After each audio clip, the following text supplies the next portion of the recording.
Bismillahirrahmanirrahim. Assalamualaikum warahmatullahi wabarakatuh.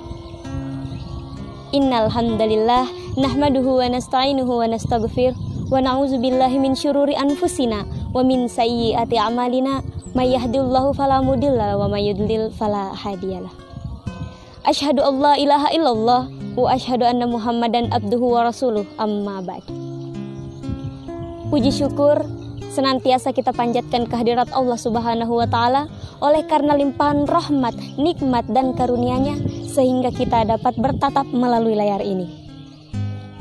Salawat serta salam marilah kita adreskan seorang putra Abdullah, si jantung hati Aminah, intannya kota Mekah dan mutiaranya kota Madinah, yakni Nabiullah Muhammad sallallahu alaihi wasallam.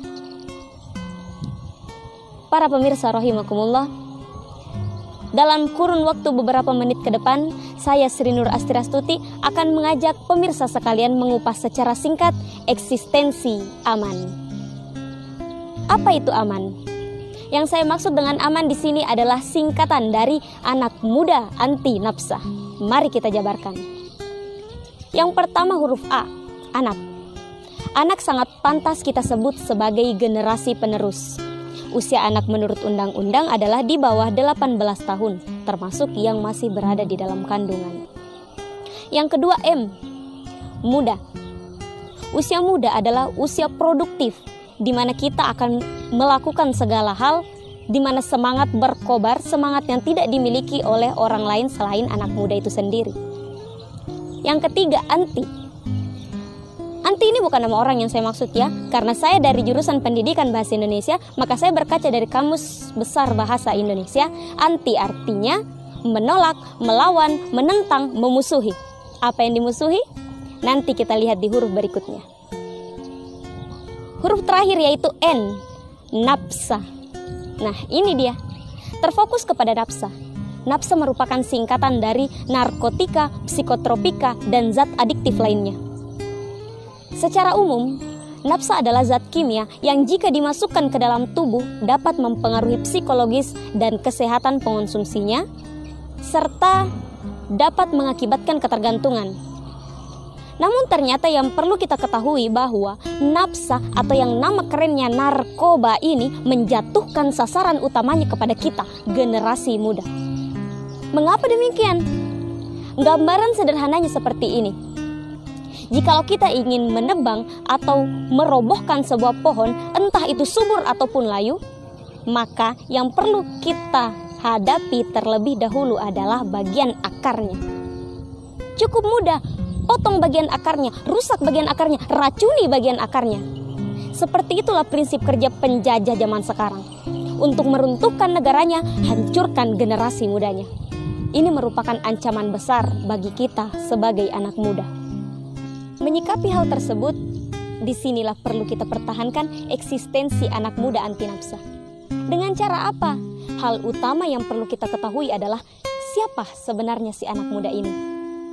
Sudah menjadi kodratnya bahwa usia transisi semacam ini adalah tempat di mana semangat tengah berkobar-kobarnya, harapan tengah gencar-gencarnya, dan rasa penasaran tengah menggebu-gebunya. Maka yang anak muda perlukan adalah bimbingan serta wadah untuk menuangkan rasa ingin tahu tersebut.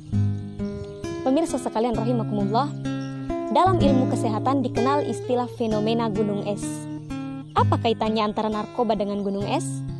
Begini, gunung es jika dilihat dari permukaan terkadang yang nampak hanya 20%-nya saja. Tapi ternyata jauh di bawah sana tersembunyi 80% sisanya yang tak tampak. Seperti itulah perumpamaan bagi penderita AIDS. Yang terdeteksi mengidap AIDS hanya sebagian kecil saja. Dan salah satu penyebab dari AIDS ini adalah penggunaan jarum suntik bersama di kalangan para pecandu narkoba. Padahal terlampau banyak korban di luar sana yang tidak sadar atau tidak berani memeriksakan diri, karena penyakit ini adalah penyakit mematikan yang sampai sekarang belum ditemukan obatnya. Itu semua adalah hal-hal buruk yang akan berdampak pada generasi muda. Allah Subhanahu wa Ta'ala berfirman dalam Quran surah Al-A'raf ayat 157. A'udzubillahi minasyaitonirrajim. Wa yuhillu lahumut thayyibati wa yuharrimu alaihimul haba'ith. Artinya, dan menghalalkan bagi mereka segala yang baik dan mengharamkan bagi mereka segala yang buruk. Para pemirsa rahimakumullah, harusnya kita sebagai generasi muda penerus bangsa mampu memfilter sajian yang sesuai dengan kebutuhan kita, agar hal-hal yang di luar dari keinginan kita dapat terelakkan, karena kita sebagai pemuda adalah pemegang tongkat estafet negeri ini ke depannya. Sebagaimana seorang orator Irlandia bernama George Bernard Shaw mengemukakan dalam orasinya, "Youth is a golden age, how sinful to abuse that youth." Masa muda adalah masa keemasan, betapa berdosa untuk menyalahgunakan masa muda tersebut. Pemirsa sekalian rahimakumullah, mungkin itu saja yang sempat saya sampaikan. Apabila ada kebenaran, itu datangnya dari Allah, dan segala kekurangan berasal dari saya sebagai manusia biasa. Akhirul kalam, wabillahi taufiq wassa'adah, wassalamualaikum warahmatullahi wabarakatuh.